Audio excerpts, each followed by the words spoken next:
My name is David Bales. I'm co-founder and chairman of Texans for Stem Cell Research. Today is a culmination of incredibly hard work by an unbelievable, talented group of people. All the volunteers, all of our sponsors, including NeoStem, StemSite, Susan Longley Group. We're so happy y'all are here. We're very proud of this moment. We have got some of the most talented doctors in the entire world here going to tell us about the latest that they're doing in the stem cell therapy world. Dr. Willerson has done the very first stem cell therapy for heart attack patients. Our organization is here today with several goals: to educate as many people as possible on what's happening in stem cell therapy at our universities, in Texas, and the medical facilities. It's an incredible time. If you talk to these doctors, they will let you know that this can be penicillin, polio, all those things mixed into one. Not only do we have an opportunity to help the over 1.2 million Texas citizens living with a chronic disease or living in a wheelchair from an accident to live a better, higher quality of life. That's one of the positive things about this, and the most positive. The second one is there's a huge economic benefit. If Texas reassumes its place as a worldwide leader in medical research, and at this point in time, there's 9 other states currently funding stem cell research. We're not one of them, and we're in a tough spot this session, and I know it's going to be hard to get that funding, but we believe it is our duty to let everyone know that Texas should be a leader. We don't like being second to anybody, least of all California. So I'm here, humble and gracious, and very proud that everyone's here. And on a personal note, I think everyone here has lost somebody at an entirely too young of age, and you wish they were here today. 2 days ago, I lost my sister unexpectedly to an accident, and she wanted to be here in the worst way. So I want to dedicate these next 2 days to not only my sister, but to every person that you love that is not here today that you wish was sitting next to you. We're going to do it in their memory and their honor. My daddy's favorite quote, we put it on his tombstone 17 years ago, was, "For I've been a man." That means to have been a fighter. Well, I pledge to you, my organization will fight until our last breath to make this happen in the state of Texas. We're all fighters. In my organization, I think we got a bunch of fighters and leaders in this room. And with y'all's help, we can speed this process up the way it needs to be speeded. I couldn't be happier. This is one of the proudest days of my life. Thank you for coming, and I love everybody that's helped me the last couple of days. Thank you so much.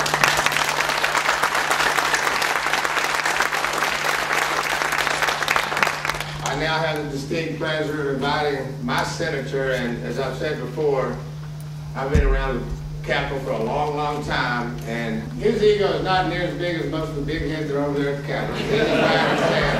He's been an incredible supporter of ours. He's provided us with incredible insight and knowledge, and we rely on him. And if you know how busy these guys are, especially during election season, for him to take the time out, come to our luncheon previously, and to come be here is just very special. We're all so honored, and it's wonderful having Senator Watson here. I want to speak very briefly, but I want to start by Rick Hardcastle. Representative Rick Hardcastle is right here. And just a moment ago, he and I were standing at the back of this room, and we were looking in here, and we whispered to each other, "Can you believe how good this is in so little time?" So we need to say thank you to David and to his organization for all that they've done to get us here together today. So thank you very much. 2 things real quickly that I want to communicate. The first is why we're all here. Now I look out and I see distinguished doctors, distinguished research people who are on the cutting edge of where we're headed in this state, in this country, and globally when it comes to research in the area of stem cells. The work that's being done makes a difference. As David already indicated, it makes a difference personally, and it makes a difference to the state. I'll tell you on a personal level, we all, as David indicates, we've all got stories. Part of my story involves my son, who's a 21-year-old Goofy Jr. here at the University of Texas. And he's doing well. But he was diagnosed at 5 years old as a type 1 juvenile diabetic. And I'll never forget, at that point in his life, Liz and I, we believed in our heart that within a decade, because we were told, within a decade, there may be a cure for this type 1 diabetes. Well, he's 21 now. There's not. But I have made the pledge to him. And that pledge, the pledge that I've made to him is, son, if you will do everything you need to do to stay healthy, so that when there is a cure, you are in the best position to enjoy that cure. I'm all in. Money, marbles, and chalk, whatever I can do to make sure that there is a cure. And I strongly believe that the kind of research that you're going to be talking about today, tomorrow, and all of this discussion, that is where the best possibility is. Now, everybody has a Preston Watson. It's not unique to me. Everyone has a Preston Watson, and that is why we should be here doing the kinds of things that we're doing now. The second point is, David's alluded to this, it means so much to the state of Texas. We ought to be the worldwide leader in all areas of research. I'm very pleased that a lot of what's going on, working with Representative Hardcastle and others, we saw that we passed just 2 sessions ago a lot of additional money for cancer research in this state. It's that kind of thing that will ultimately make a difference if we can provide the appropriate funding and provide the kind of resources necessary for these folks to be able to do the work that's so important. It's about saving people's lives. It's about saving their quality and improving their quality of life. And it's about the economic development that it can mean to this state. Now, the legislative update can be done very briefly. And that is this.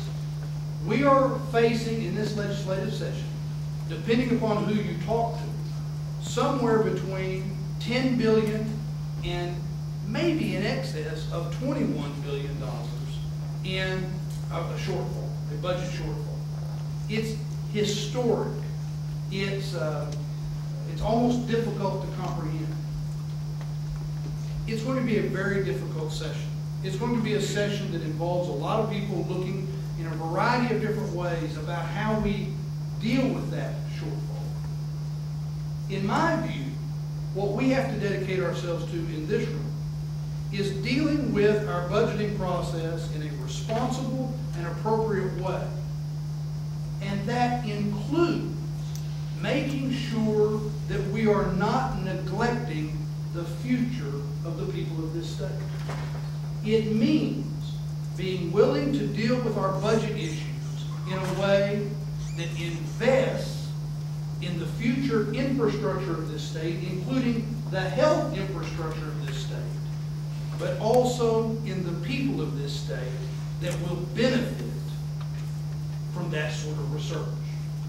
That needs to be the commitment that we all who care so deeply about this make as we approach this very difficult session. And we need, as we talk to the members of the legislature who are going to be working hard on this, and they're going to be coming at it from a variety of different points of view, that I'm not critical. Lots of different points of view. That's why we elect different people to the legislature. But we can all, me included, Representative Hardcastle, and all of our colleagues, can benefit from your knowledge base about what it means to invest in this vital, important research.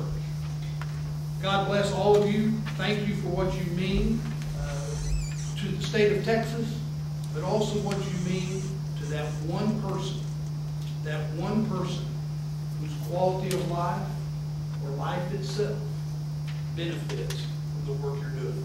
Thank you very much.